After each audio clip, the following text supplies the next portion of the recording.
Galerinha, beleza? Como é que vocês estão? Conversar com vocês aqui rapidinho sobre hérnia de disco. Essa semana eu recebi algumas perguntas na caixinha que eu deixo aqui nos stories sobre hérnia. Relatos de seguidores que têm mães, irmãos, pais, avós sofrendo com dor de coluna e não sabem mais o que fazer. Caio, minha mãe tá morrendo de dor e eu não sei mais o que fazer. Já fez fisioterapia, já fez osteopatia, já fez quiropraxia, já tomou vários remédios, já fez bloqueio e não melhora. Então isso é uma coisa muito comum, né, pessoal? Porque aquela coisa, quando a maioria vai por um caminho, você tem que prestar muita atenção para você não ir com a maioria. Porque hoje o que é que acontece? Se o paciente tem uma crise de dor na coluna, estou aqui sentado na minha cadeira, levanto, minha coluna estala sozinha e eu começo a sentir dor e sinto um travamento para ficar em pé. A partir desse momento, é disparada uma série de neurotransmissores, uma série de informações neurais através dessa estrutura aqui que é a nossa coluna. E essas informações neurais vão para os nossos centros cerebrais superiores, principalmente para a amígdala, que é uma estrutura cerebral responsável por detectar ameaça. E aí, baseado nas crenças que você tem antes do evento da crise de coluna, você pode desencadear uma série de comportamentos. Por isso que eu falo sempre em terapia cognitivo-comportamental, que a sua cognição, o seu entendimento sobre o problema, pode desencadear comportamentos automáticos, comportamentos involuntários que não são normais. Por exemplo, se eu viro o meu tornozelo e eu tenho um entorse, e esse entorse estira 20% das fibras do meu ligamento talofibular anterior, vai ter aquele edema, vai ter aquela equimose, meu pé vai parecer uma laranja, eu vou andar com super proteção, descarregando o peso no lado contralateral ao entorse durante um tempo, vou colocar gelo, vou ficar com medo de ter tido uma fratura, vou na emergência, faço uma radiografia, descarto a fratura, tomo um remedinho para dor e aí maravilhoso. Só que aí o que acontece? Se esse cara que está sob efeito do remédio na entorse do tornozelo, ele não faz fisioterapia e vai levando com a barriga, com o gelinho, ou ele faz aquela fisioterapia fuleira, Deus me perdoe, aquela fisioterapia fuleira, que bota o paciente deitado, estica a posterior da coxa, coloca o ultrassonzinho, coloca infravermelho, coloca tudo que tem de eletroterapia e manda o paciente para o balancinho fazer propriocepção. Se for essa fisioterapia fuleira, não adianta zorra nenhuma. E aí o que é que vai acontecer? Depois de 12 semanas desse entorse de tornozelo, o esperado é que a marcha, o caminhar desse paciente, ele já esteja normal. Só que por esse cara não ter feito fisioterapia músculo-esquelética especializada, o que é que vai acontecer? Ele vai continuar com aquele comportamento protetor.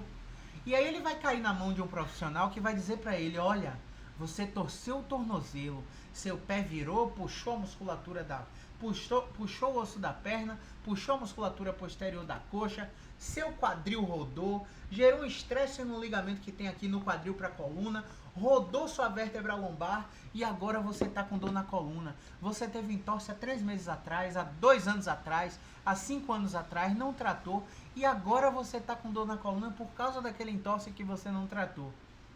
Quando o profissional falar isso para esse paciente vai ficar aterrorizado. É muito bonito você falar de cadeia lesional, de tensegridade, de fáscia, só que na prática clínica isso não se reproduz, isso não tem eficácia. E quando você implanta um discurso desse no paciente, o paciente fica catastrofizado.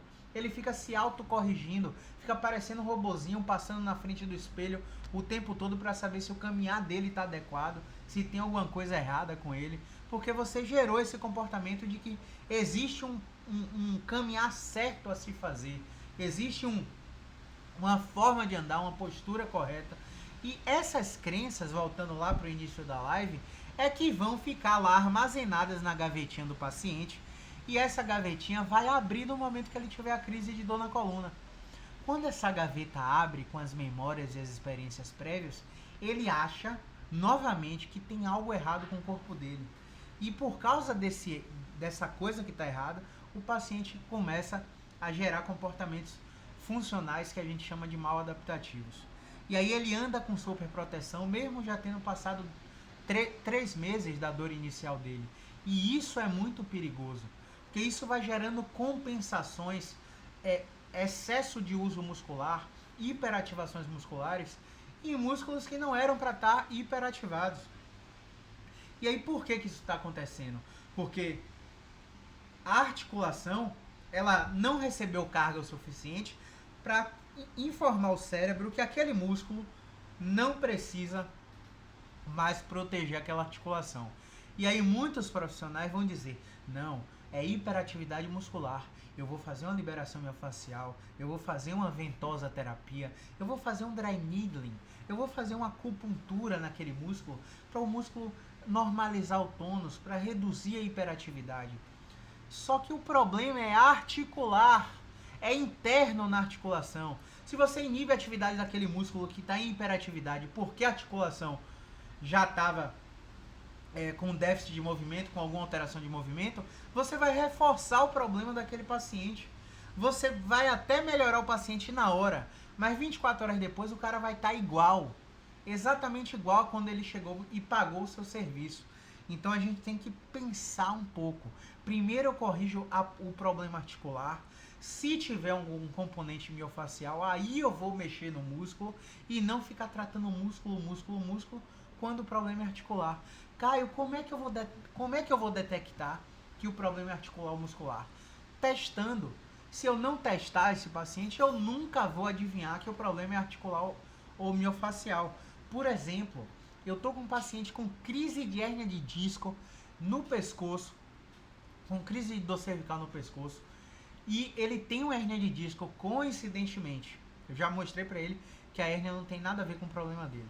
Aí o que acontece? Eu avalio as perdas de movimento desse paciente. Rodar para a direita é livre e completo sem dor. Rodar para a esquerda é livre e completo sem dor. Inclinar para a direita é livre, completo e sem dor. Inclinar para a esquerda é restrito, incompleto e dolorido. Ele tem uma limitação para inclinar para a esquerda. Algo pode estar obstruindo o espaço foraminal aqui nas vértebras cervicais do lado esquerdo, ok?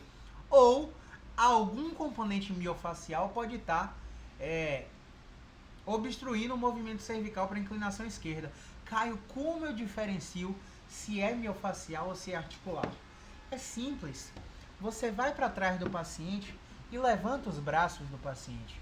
O paciente vai fazer assim, ó, vai jogar o ombro na orelha. E aí, quando o paciente fizer a inclinação de novo, com esse movimento, o que é que vai acontecer?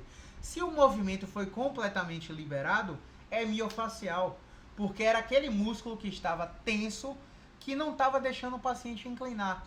Se o componente for articular, mesmo com essa inibição dos trapézios aqui, o paciente vai continuar com a restrição de inclinação esquerda. Uma dica simples para você que ainda não sabe diferenciar se o componente é miofascial articular. Você vai ver que a maioria esmagadora dos pacientes com crise de dor cervical secundária a uma hérnia de disco vai ter aquela limitação articular e não miofascial se você fizer esses testes aí, tá? Então vamos conscientizar primeiro os pacientes que sofrem com crise de dor nas costas e que acham que o problema é hérnia de disco. Olha só, se você pegar 100 pessoas aleatórias que nunca tiveram dor na coluna e picar-lhe um exame de imagem nessas 100 pessoas, você vai achar mais de 90% de alterações. Dentre elas, hérnia de disco, abaulamento discal, degeneração discal, protusão discal, artrose, osteófitos marginais, ou seja, os famosos bicos de papagaio.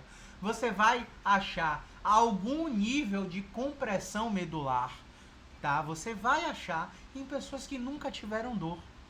Então, esse paciente que está com crise de dor nas costas, ele tem que ser educado quanto à história natural do problema dele. Vamos lá.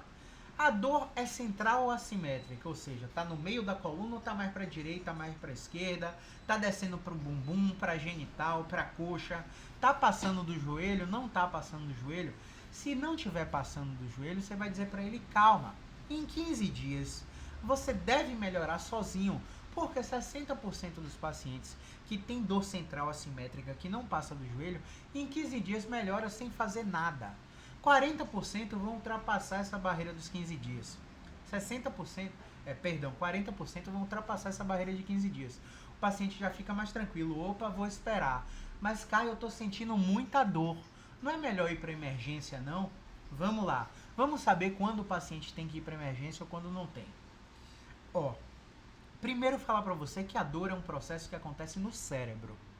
Ok? Você não teve trauma, você não teve queda, você não teve nenhum acidente de carro, você não caiu de escada para ter um risco de fratura, certo? Você acordou travado, acordou rígido, acordou com dor.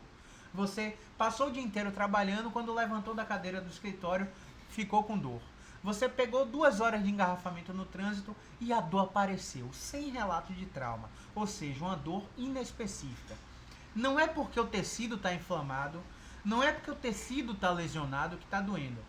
É porque o seu cérebro está somatizando todo o processo que você já vem vivendo de trabalho, de trânsito, familiar, social, psicológico, postural, inatividade física, fumo, tabagismo, etilismo, tudo misturado fez com que o seu copinho de água transbordasse.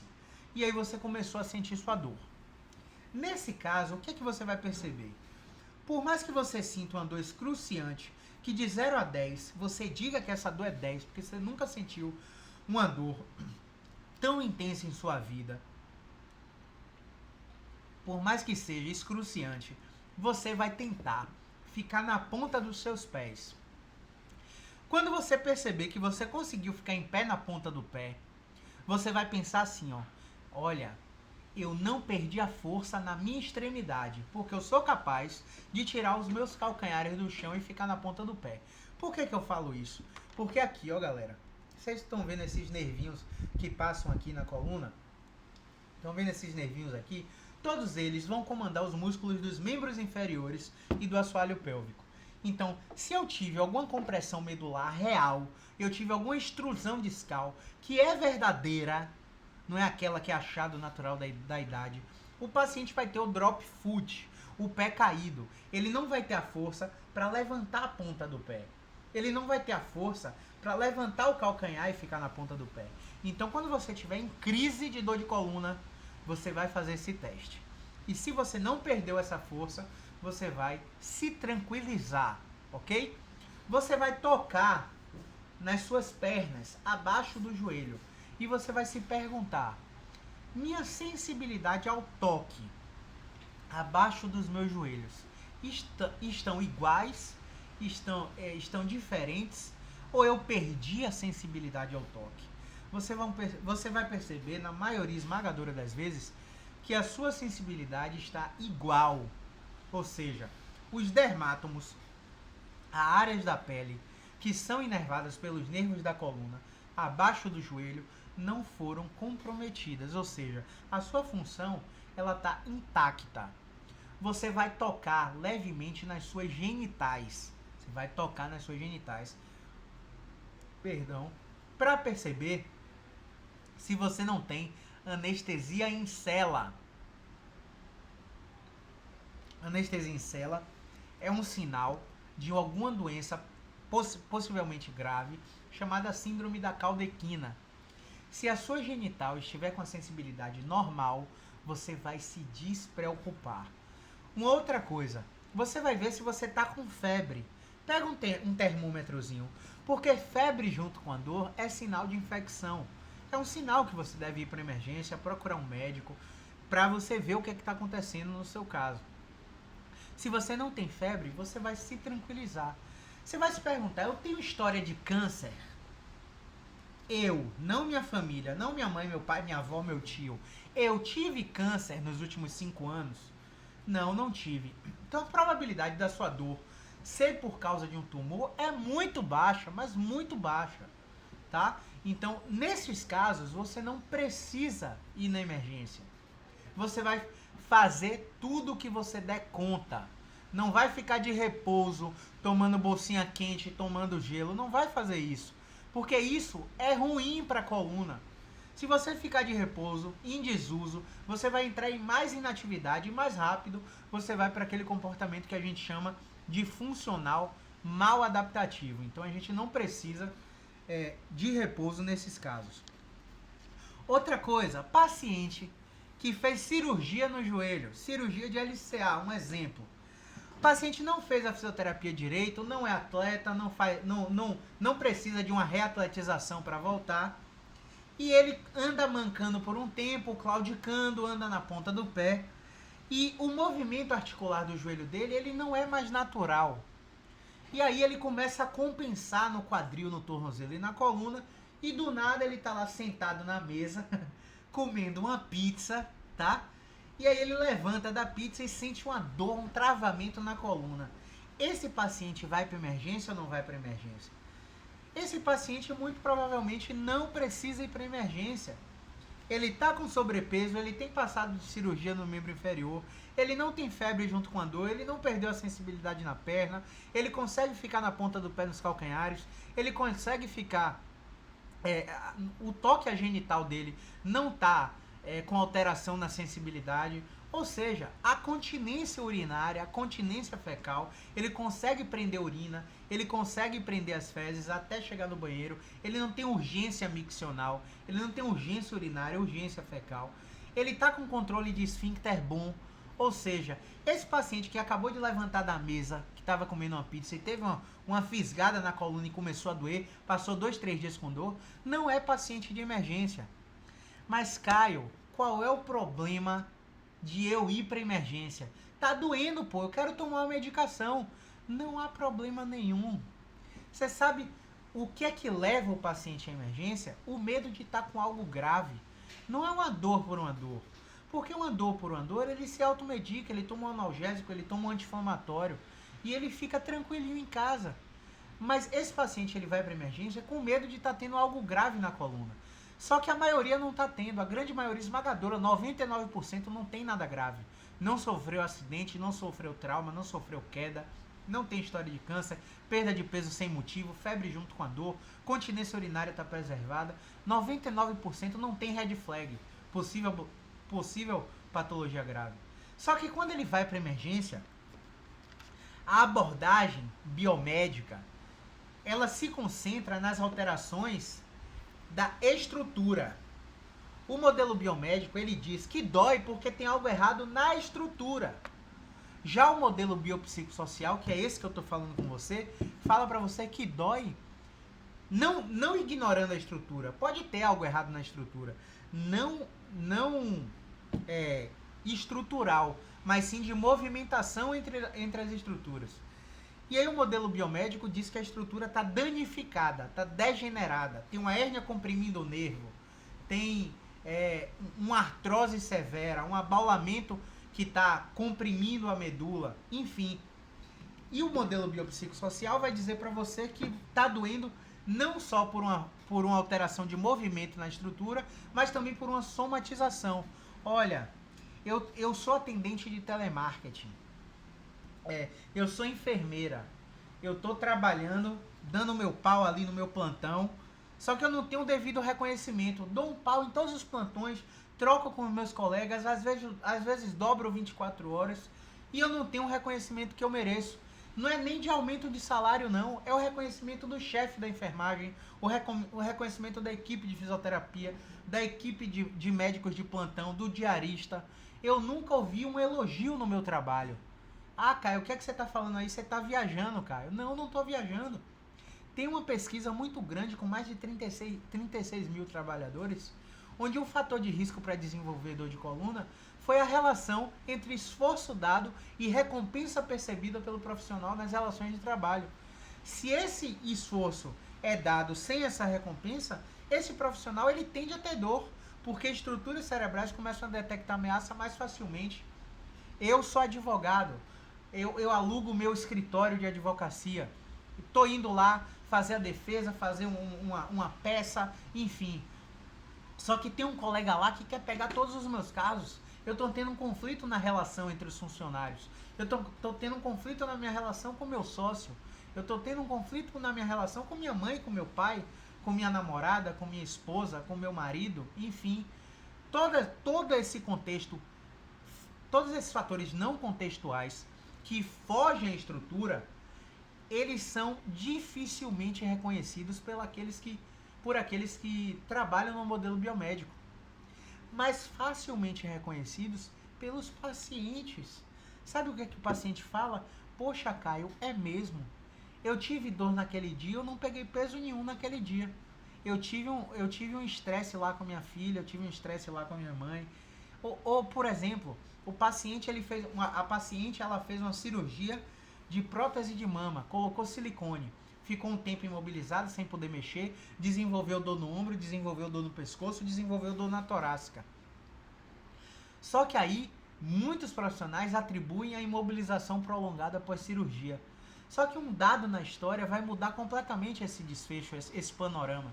Um dado na história vai dizer assim, e aí, antes da cirurgia você já tinha essas dores?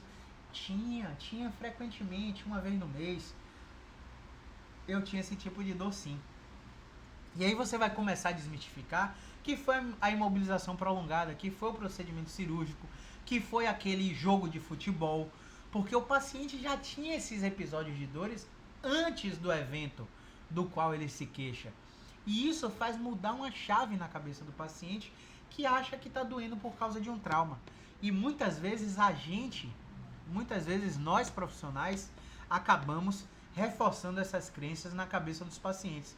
A gente precisa ter uma ideia, ter um cuidado com o que a gente fala, principalmente quando tem hérnia de disco. Exemplo, outra paciente, ela tem uma dor na articulação temporomandibular. E o dentista fez a radiografia panorâmica, foi para fisioterapia de ATM, fez todos os procedimentos bucais, colocou toxina botulínica, nada resolvia a dor na ATM com o zumbido dessa paciente. Essa paciente, ela tinha uma hérnia de disco. Depois de um longo tratamento com dentista e fisioterapeuta, ela tinha uma hérnia de disco. E aí esse dentista e esse fisioterapeuta mandou a paciente para um ortopedista de coluna que detectou a hérnia e falou, não, sua TM está doendo por causa da sua hérnia. Aí tudo bem, vamos avaliar essa hérnia para ver, vamos avaliar essa paciente, não a hérnia, perdão, vamos avaliar essa paciente para ver se tem alguma relação com essa TM, com essa hérnia. Mas, cara, eu já fiz fisioterapia para TM, já fui no dentista e não tem nada, segundo eles, na TM não. Tudo bem, sem problema. Vamos testar os movimentos da sua TM, vamos fazer abertura e oclusão, vamos fazer desvio lateral direito e esquerdo, vamos avançar o queixo, vamos retrair o queixo, enfim, vamos ver o que é que acontece. E aí essa paciente, quando eu avaliei, o que é que aconteceu? Ela tinha uma grande limitação de inclinação, não lembro se foi direita ou esquerda, e ela não tinha nenhuma alteração na TM, mas um movimento repetido na boca melhorou a dor na TM dela. Caio, o que é que você fez? Eu pedi para ela abrir a boca repetidamente, várias vezes, durante várias séries, durante 2 atendimentos. E essa paciente acabou com a dor na TM. Caio, mas como é que você chegou a esse raciocínio? O raciocínio é o seguinte, olha só, pensa comigo, chega junto aí, independente se você tem hérnia ou qualquer outro diagnóstico. Porque o nosso discurso aqui é para fazer você esquecer do seu diagnóstico e enxergar a si mesmo, enxergar a pessoa. Vamos lá. Todas as atividades do dia a dia que a gente executa, da hora que acorda até a hora que vai dormir, são realizadas em amplitude média. Como assim, Caio, em amplitude média? Veja bem, hoje, você já usou seu ombro acima da cabeça fazendo esse movimento aqui? Não, realmente eu peguei um copo de água, levei a boca, eu vesti a camisa, mas não explorei a amplitude máxima do ombro, eu troquei de sutiã colocando minha mão lá atrás, fazendo rotação interna do ombro, mas não, eu não fiz esse movimento aqui de flexão máxima do ombro não, eu não fiz esse movimento aqui de abdução horizontal do ombro não. E você, da hora que você acordou até a hora que você foi comer, em algum momento durante a sua mastigação, você abriu a boca ao máximo? Olha só que coisa feia que eu vou fazer aqui agora. Você abriu ao máximo a boca? Isso aqui não foi meu máximo, acredite. Se eu repetir mais algumas vezes esse movimento de abertura, eu vou conseguir abrir mais. E aí tem um aparelhinho que a gente coloca na boca para medir a distância, né? Para medir a amplitude da sua abertura da boca. Não estou com ele aqui agora, então não adianta fazer. Mas você vai perceber, se você testar, que quanto mais você repete, você começa a cansar certas musculaturas da boca, certas musculaturas da articulação temporomandibular, e você começa a perceber que você ganha certa amplitude. E a partir do momento que você vai repetindo, vai se tornando mais fácil a abertura. Não são todos os casos, tá, pessoal? Vai ter caso que vai ter que ter desvio do queixo à esquerda, vai ter caso que você vai ter que associar técnica manual de tração durante a abertura para colocar carga na articulação, para você melhorar essa dor dessa paciente. Então, essa paciente já estava desacreditada. Eu brinco que tem um gatilho assim, um gatilho mental que é assim, todo mundo já foi enganado em alguma vez na vida. Todo mundo já escutou um discurso de alguém que só queria vender para ele, vender um serviço, vender um produto, e esse produto não chegou, não atendeu às expectativas desse paciente. Todo mundo em algum momento já foi enganado na vida. E quando uma paciente passa por um tratamento, por exemplo, de RPG, essa paciente tinha passado por RPG e tinha passado por Pilates antes. Veja bem, ela tinha uma dor na ATM, ela estava fazendo Pilates, estava fazendo RPG, porque falaram para ela que postura e ATM tem relação, e tem mesmo, tem relação mesmo, mas não era o caso dela. Então ela tentou Pilates por tempos, tentou RPG por tempos, e aí o RPGista indicou uma fisioterapeuta que era especializada em ATM. Só que, pasme, e aqui não é crítica a ninguém, aqui é um chamado para que vocês enxerguem o paciente além, tá? As escolas que transformam os fisioterapeutas em especialistas em ATM são escolas odontológicas.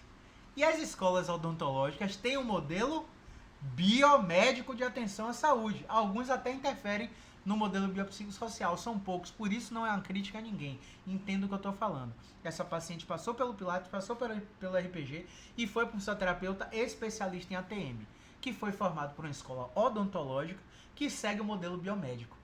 E lá tentaram encontrar alterações na estrutura, radiografia panorâmica, radiografia de feixe cônico, boladão lá, uns exames boladão que eu nunca ouvi na vida. E não tinha nada de errado com a arcada dentária, não tinha retromagnetismo, não tinha nenhuma alteração na TM, segundo o dentista. Segundo o fisioterapeuta e segundo esse dentista. Então ela já tinha passado por 4 tratamentos, tá? Desses 4 tratamentos, essa paciente não encontrou nenhum problema na TM, e aí o fisioterapeuta, que é especialista em ATM, falou, ó, vá no ortopedista de coluna, porque você pode ter algo na cervical. Você pode ter algo na cervical e tá aí uma limitação, na minha opinião. O fisioterapeuta ele não pode seguir essa linha da ortopedia de se subespecializar. Ele tem que estar vendo a área musculoesquelética como um todo, porque o fisioterapeuta ele tem que ser capaz de identificar se o problema é cervical ou da TM. Se o problema é a hérnia de disco. Tem testes pra gente fazer sem precisar encaminhar esse paciente, mas tudo bem. Ele encaminhou essa paciente e essa paciente foi pro ortopedista de coluna, que não examinou ela. Eu tenho muito cuidado com meus pacientes de perguntar para eles, ele testou você? Como assim, Caio, testou? Ele pegou em você, testou suas estruturas, colocou você na maca, pediu para você fazer alguns movimentos para saber se doía? E a maioria dos pacientes falam que não. Não, ele chegou, me entrevistou, perguntou minha história, pediu o exame lá e pronto, eu fui embora. A maioria é assim. Não, e a gente sabe que não é o correto. E aí esse ortopedista, ele pediu um exame de imagem da coluna cervical, na minha opinião, desnecessário, porque o exame físico não acusava nada nessa paciente para pesquisar uma possível hérnia, mas tá lá, o danado achou a hérnia. E aí quando essa paciente teve o diagnóstico da hérnia, ela falou, ah, meu Deus do céu, achei a causa da minha dor na TM, achei a causa do meu zumbido. Agora, finalmente, eu vou tratar. E aí, doutor, o que é que eu faço? Ele, ó, você vai tomar esse remedinho aqui. Aí passou lírica, gabapentina, não sei se foi os dois ou se os dois são o mesmo, pra ela tomar 2 caixas e passou um analgésico e disse pra ela fazer uma fisioterapia especializada em coluna. E aí essa paciente pingou lá no consultório. E aí quando ela pingou lá no consultório, eu fiz o que ninguém tinha feito com ela. Eu fiz o exame físico músculo esquelético. Ela já veio lá com os exames do dentista, já foi com os exames do ortopedista, e eu, não, calma, deixa isso aí, talvez eu nem precise disso. Ela, tudo bem, eu trouxe porque, né, eu, claro, tudo bem, vamos te examinar, e se no exame físico for necessário olhar essa imagem, eu olho a imagem. Beleza? Ela, beleza. Então vamos lá, vamos testar você aqui. Testei a cervical inteira dela e encontrei um movimento de inclinação esquerda bloqueado. Fiz a diferenciação para saber se era articular ou miofacial. Era articular. Não tinha restrição miofacial. O pescoço dela estava tranquilo, apesar dessa dor na TM, porque não é comum. Paciente que tem hérnia de disco, ele pode ter dor no pescoço e na TM, no pescoço e na cabeça, no pescoço e no ombro, no pescoço e na escápula e por aí vai. Pode irradiar até a mão, mas no caso dela não. E aí a gente testou os movimentos cervicais, achou a inclinação esquerda bloqueada. E quando a gente testou os movimentos da TM, tudo livre. Só que eu tinha leve impressão de que essa paciente não abria a boca o máximo que ela podia. Eu, pô, abre a boca de novo aí. Ela começou a abrir a boca, abrir a boca, abrir a boca. À medida que você repete, o que acontece? Caio, eu não tô sentindo zumbido. Essa paciente sentia zumbido, ouvia o zumbido 24 horas por dia. Horas mais baixo, horas mais alto, de acordo com o silêncio, mas em nenhum momento durante o tratamento ela ficou sem zumbido nem sequer por 1 minuto. E à medida que ela ia repetindo a abertura da boca, abertura da boca, abertura da boca, o zumbido foi diminuindo, diminuindo até que o zumbido sumiu. Isso é a consulta, tá, pessoal? O primeiro contato com ela.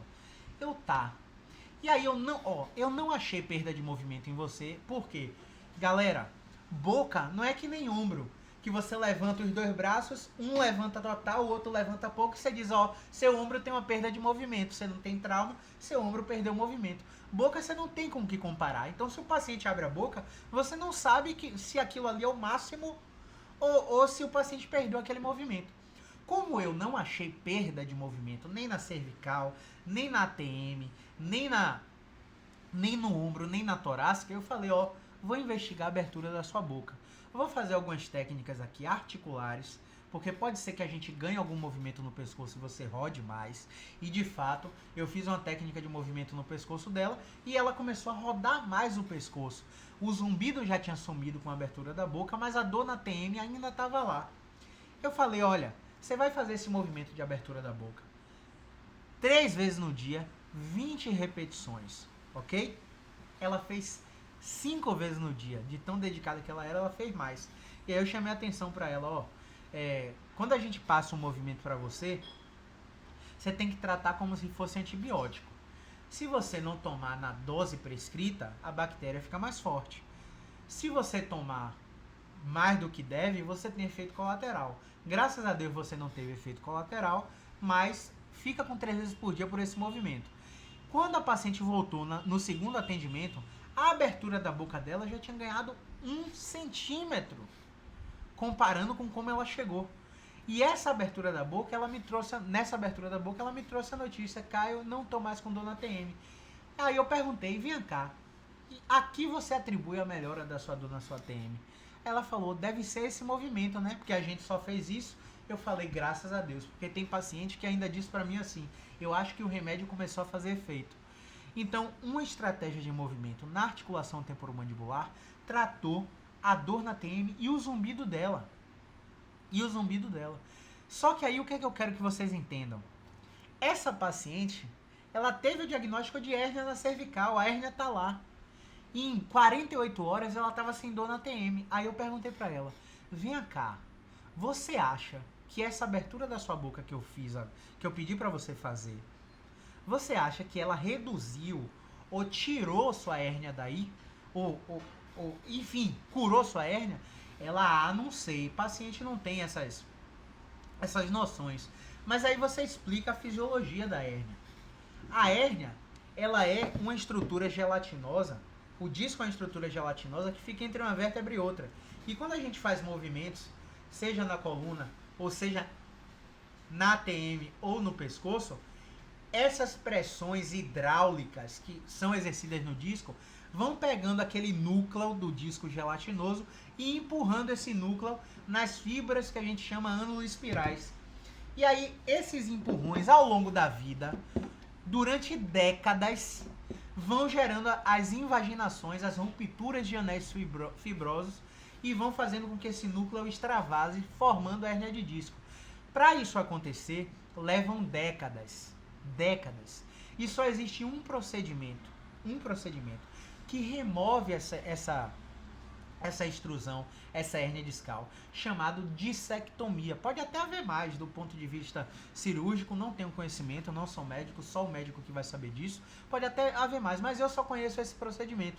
Nada que a gente faça com movimento vai pegar sua hérnia e vai colocar ela no lugar. E quem te diz isso, eu juro por Deus, não é que ele esteja agindo de má fé, não, mas é ignorante, não teve acesso ao conhecimento que a ciência já nos trouxe há mais de 10 anos. 2012 já tinha artigo sobre isso. 2012 já tinha artigo científico sobre isso. Então não é que ele esteja agindo de má fé, mas ele age por falta de conhecimento. Ele fala que sua hérnia vai para o lugar e não vai. E aí o que aconteceu? Ela percebeu que apesar dela ter um diagnóstico de hérnia de disco, a dor da TM dela não tinha nada a ver com a hérnia. E isso acontece também na coluna lombar. Um exemplo de uma paciente que subiu da emergência.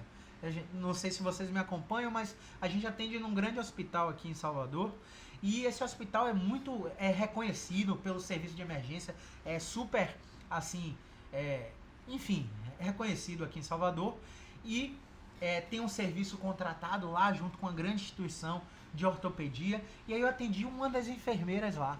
E aí essa enfermeira ficou super grata, tá me indicando um bocado de paciente.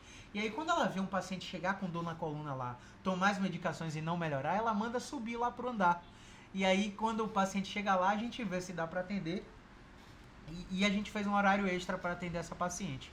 Essa paciente chegou com o marido de cadeira de rodas. Ela veio de elevador, entrou na clínica de cadeira de roda, com uma dor na perna, na panturrilha direita. Não me esqueço desse caso.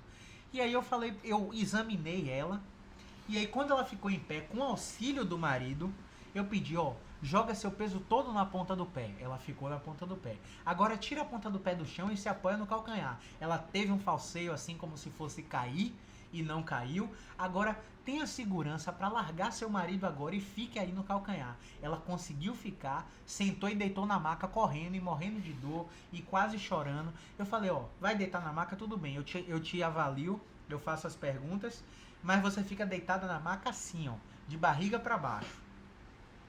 E aí eu começando a conversar com ela, fazendo a entrevista, como é seu nome, onde é que você mora, me dê seu CPF, me dê sua data de nascimento, e perguntando para ela todas as questões da avaliação, eu falei assim, da hora que você chegou aqui, para a hora que a gente está conversando, você já ficou nessa posição aí por 5 minutos.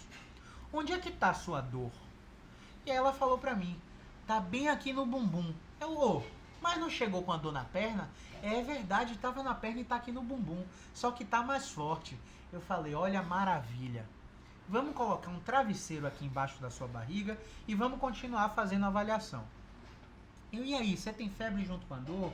E aí, você está conseguindo prender o xixi, prender as fezes? E conversando e fazendo toda a avaliação com ela. E aí eu perguntei assim, já passou mais 5 minutos com esse travesseiro enquanto eu te avalio aqui. Onde é que está a sua dor? Caramba, tá aqui na coluna, tá muito forte aqui na coluna. E a dor que tava no bumbum? O que é que aconteceu com a dor que tava no bumbum? Não tem mais dor no bumbum, não. Pra isso, que maravilha. Eu falei, beleza, você gosta de ler? Ela falou, gosto, por quê? Aí eu peguei um livro, tem um livro que eu dou de presente para os pacientes que tem alguns fatores que a gente chama de psicossociais. E eu falei, sua próxima tarefa é ler esse livro aqui. E esse livro, eu preciso que você leia 10 páginas por dia, nessa posição. Coloquei ela na posição de leitura, deitada de barriga para baixo, apoiada nos cotovelos, com o livro na mão. E aí eu quero que você leia essa página aqui, 37. Nessa página do livro tem uma mensagem que é relativamente forte, né? Lê aí, não precisa ler em voz alta não, e fica nessa posição. Ela terminou de ler a passagem do livro. Aí eu esperei uns 2 minutinhos e perguntei, onde é que tá a sua dor? Ela começou a rir. Aí eu falei, você tá rindo por quê? E aí o marido dela começou a rir, falou, é bruxo mesmo, não sei o que. Eu, não, longe de mim não é bruxaria não, é movimento. Vocês perceberam o que a gente fez aqui desde a hora que ela chegou na cadeira de roda? Você saiu da cadeira, eu testei 2 movimentos no seu pé, fiz algumas perguntinhas e coloquei você deitada. Observei o comportamento da dor, vi que sua dor que estava na perna subiu para o bumbum. Pedi para você deitar no travesseiro. No travesseiro, sua dor que estava no bumbum foi para a coluna e ficou mais forte. Você percebeu? Aí falei com o marido dela, né? Você percebeu que essa dor subiu aumentando e quando chegou lá na coluna ela sumiu? Quando eu pedi para ela ficar na posição de leitura, então olha só. Se você quiser não jogar o seu dinheiro, o seu investimento que você fez em mim no lixo, você vai fazer o seguinte. Você vai terminar esse livro nessa posição em 1 semana. Olha só o desafio. Eu não conheço os hábitos de leitura dela, não sei se ela é capaz de ler 10 páginas por dia na hora de dormir, e não sei se ela vai ser capaz de fazer essa posição, mas sei que quando ela faz essa posição, a dor dela centraliza e melhora. E essa é a sua tarefa de casa, e é o meu 100% dos 50% do seu tratamento. Os seus 100% vai ter que ser a dedicação em fazer exatamente o que eu pedi. Se você não fizer isso aí, provavelmente você vai ter uma nova crise, vai parar na emergência, vai subir para cá e provavelmente não vai ter vaga para eu te atender como extra. Então você precisa fazer isso e daqui a 2 semanas você volta aqui para eu ver como é que você tá. Ela falou, beleza, levantou sem a ajuda do marido, foi embora sem precisar da cadeira de roda e já me mandou a família dela inteira para eu atender. Pessoal, o que é que tem em comum entre esses 2 casos de dor na TM e de dor lombar irradiada para a perna? Ambos os diagnósticos eram do que está escrito, fixado no comentário, hérnia de disco. Então, se você tem hérnia de disco, ou se você conhece alguém que tem hérnia de disco e que esteja sofrendo com dor, manda essa live para ele, manda essa live para esse alguém, para ele saber dessas informações, porque quando o paciente tem a informação correta, o sistema nervoso central dele, rebaixa as atividades. E ao rebaixar as atividades, ele não percebe a ameaça. E aí ele tem um enfrentamento melhor da dor e a recuperação dele é muito mais rápida. Então a gente precisa questionar todo o sistema e todos os diagnósticos. Não é que o diagnóstico é falso, não. O diagnóstico é de hérnia. Só que ele é o diagnóstico clínico, é o diagnóstico do médico. Não é o diagnóstico funcional do fisioterapeuta. O diagnóstico funcional do fisioterapeuta é o que vai dizer para você se a sua capacidade de fazer suas atividades do dia a dia, sua capacidade funcional, vai estar preservada com ou sem hérnia de disco. Eu já vi pacientes que não tem nada na coluna com a dor excruciante, que não melhorava com o movimento e que eu era incapaz de realizar o exame físico na paciente por causa de dor. Ou seja, o paciente precisava de neuromodulação.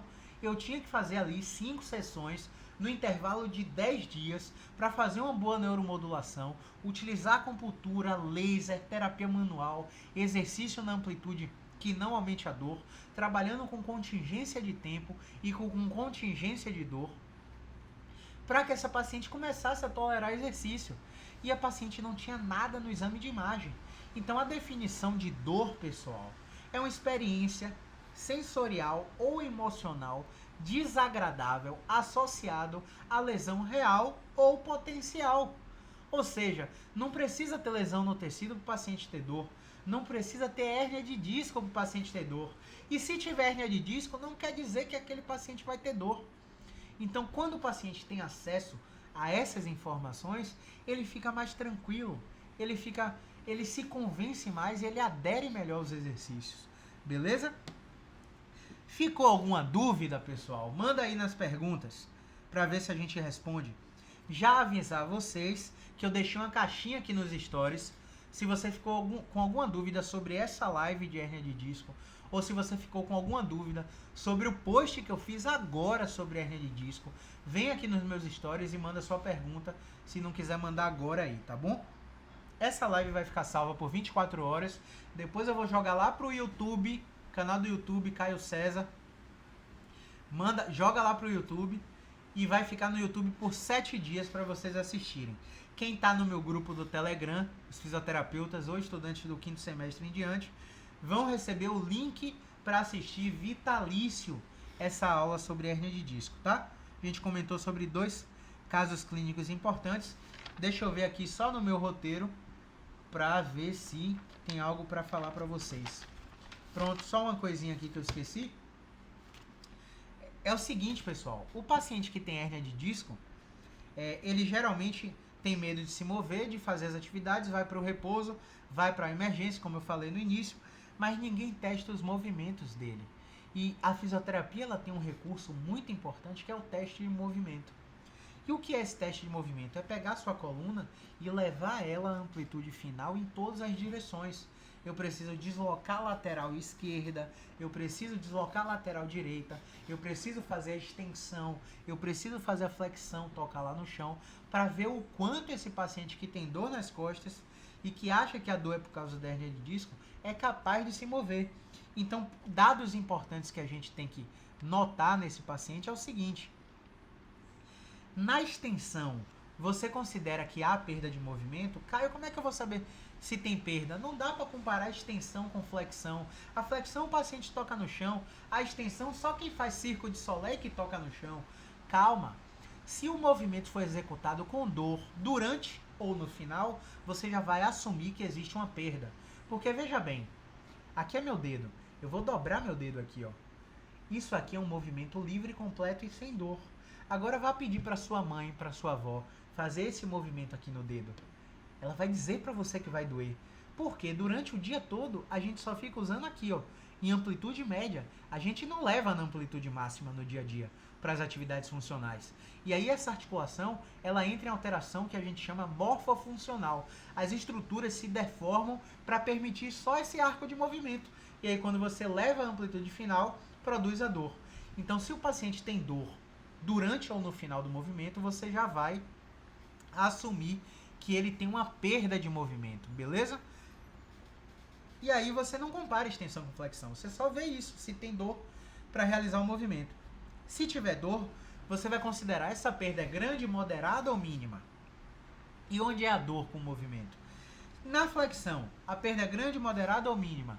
No deslocamento lateral esquerdo e direito e na inclinação esquerda e direita. Pronto, você vai anotar tudo.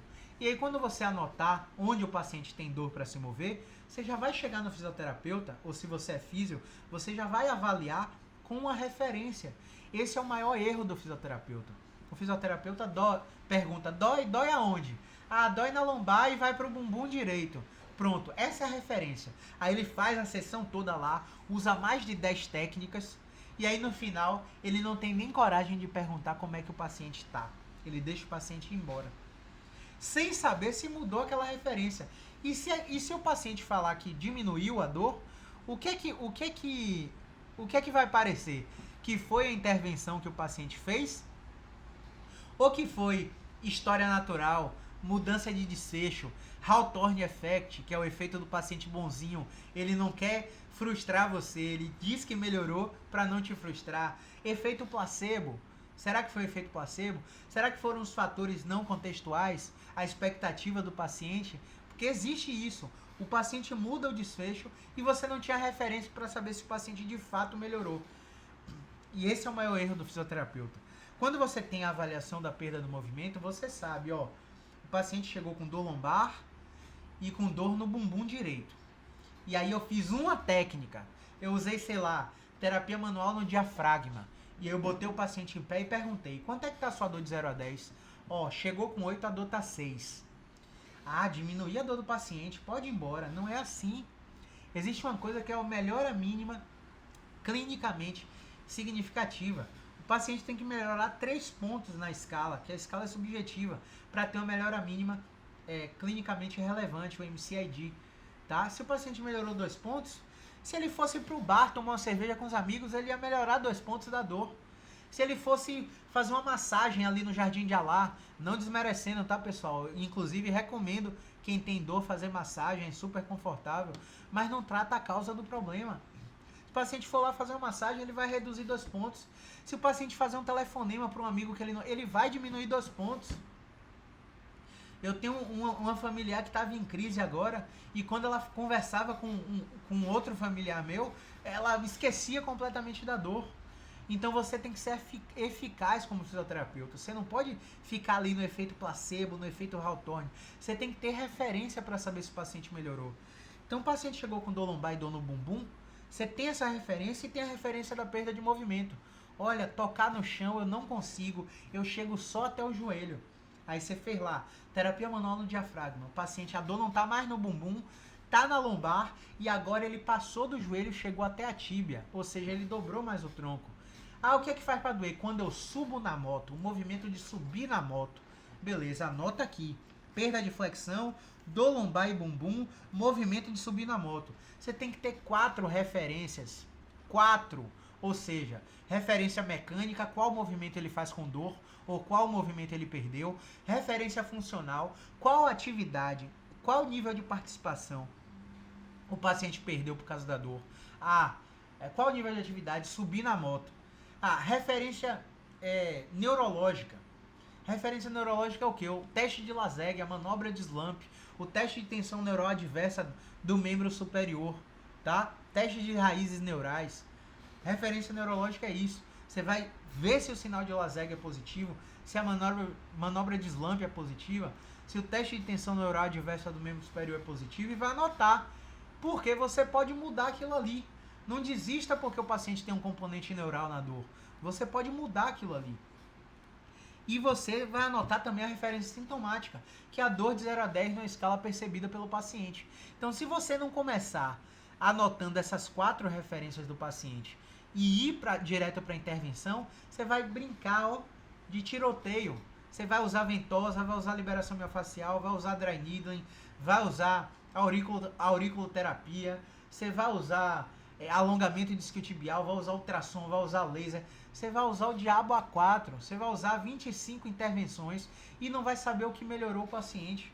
Se ele melhorar, porque tem muitos casos de tiroteio de intervenção, que o paciente melhora na primeira intervenção, não tem efeito a segunda, na terceira ele volta a estaca zero, na quarta ele piora e ele sai pior e você não sabe qual das 4 melhorou o paciente.